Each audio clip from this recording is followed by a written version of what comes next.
I'm Christine Kopr with Sotheby's Realty in Vancouver, BC. And recently, the foreign buyer ban has been amended. Okay, so what's going on? Well, turns out the federal government realized that you can't ban foreigners and have any kind of housing developed in this country. So, what are the main differences?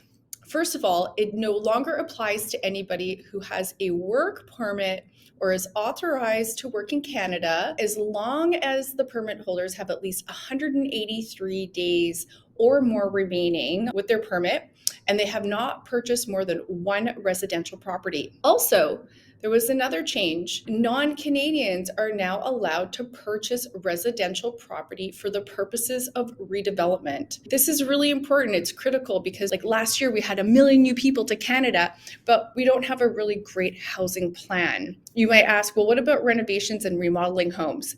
They don't count.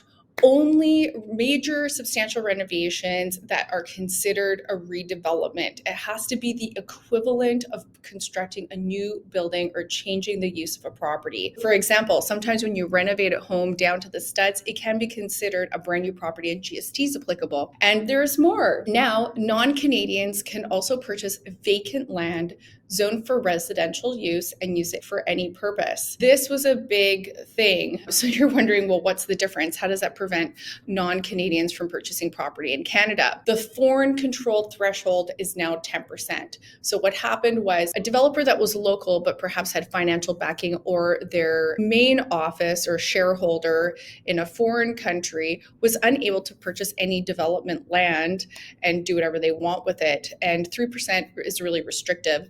So the government has now increased it to 10% ownership so that we can continue to have homes developed in this country, which is obviously very important. So they didn't want to do a complete restriction when it came to development, but narrowing in more on the single ownership and people just acquiring residential properties as assets. So anyhow, that's been one of the changes. I'm Christine Kopr with Sotheby's Realty in Vancouver, BC. And if you have any questions about the real estate market, make sure to contact me. I look forward to hearing from you.